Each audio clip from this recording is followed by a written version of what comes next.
अस्सलामुअलैकुम जी। आज थानू बनाना सिखा रहे हैं रेशमी कबाब, मलाई कबाब, जो कि एक दावत पे हमने बनाए थे। ये दावत का मेन्यू था जिसमें बने थे हमारे रेशमी कबाब। आप इंजॉय कर सकते हैं। ये तकरीबन 5 केजी जो है ये कीमा है। इसमें मैंने 3 से 4 अदद बड़े अनियन लिए हैं, 3 स्लाइस जो है ब्रेड के लिए हैं। इसको आपने ये अदरक लिया है और हरी मिर्चें हैं 7 से 8, नमक, मिर्च, गरम मसाला, पिसा धनिया और साबुत धनिया और जी जाएगा कचरी पाउडर 1 टेबल स्पून और हरा धनिया 1 गट्टी तकरीबन। इन सारे जो साबुत मसाला हैं ये थोड़ी सी 1-2 चुटकियाँ हमने टाटरी डाली है जिसमें थोड़ी खटास और नरम आ जाता है। डबल रोटी के साथ सारा प्याज, अदरक, हरी मिर्ची और सब मसाले को डाल के हमने चॉपर कर लेना है। चॉप करके इसको जो है कीमे में मिक्स करेंगे और इसको अच्छी तरह मिक्स कर लेंगे। ये टाटरी का पानी मैंने जो है मिक्स करके डाल दिया है।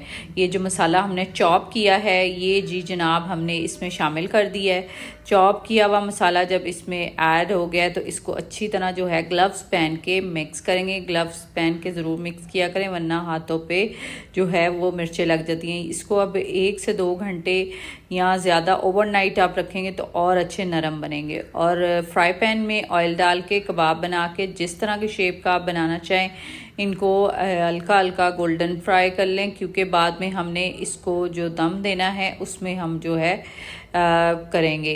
अब आधी प्याली हमने ऑयल डाल के तो इसमें लहसुन अदरक कुटा हुआ जो है वो भून लेंगे।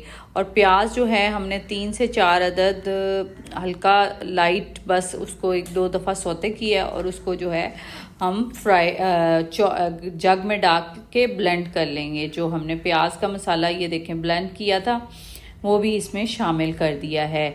और ये इस तरह इसको हल्की आंच पे आपने ना पकाना है कि ये प्याज और जो लहसुन अदरक है वो बिल्कुल सॉफ्ट हो जाएं और बिल्कुल मसाला जो है ग्रेवी की सूरत इख्तियार कर जाए।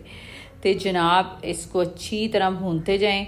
फिर जी हम जब इसको हल्का हल्का जब ये देखें ऑयल निकलना शुरू हो गया, ये भुन चुका है, तो ये देखें अब हमने इसमें मसाला डाल दिया था। नमक, मिर्च, हल्दी, हरी मिर्चें कटी हुई और कुटी लाल मिर्च। इसमें सुरख मिर्च आपने उस तरह नहीं डालनी और थोड़ी सी काली मिर्च डाली है, 1-1 टीस्पून तकरीबन डाली है।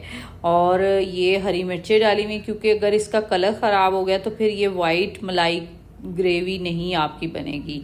अब हमने ना इसमें कबाब थोड़े थोड़े शामिल कर देने हैं और इसमें मैंने 2 पैकेट जो है क्रीम के डाले हैं और आधा कप जो है वो दूध का शामिल किया है और इसको हल्की आंच पे पका के भून लिया है। और अब इसमें कबाब डाल के तो हम इसको जी जनाब सारे कबाब डाल के इसको चमचे नहीं हिलाने, आपने देगची को बस राइट टू लेफ़्ट करके बस इसको हिला के जो है हमने कोयले का धुआं देना है।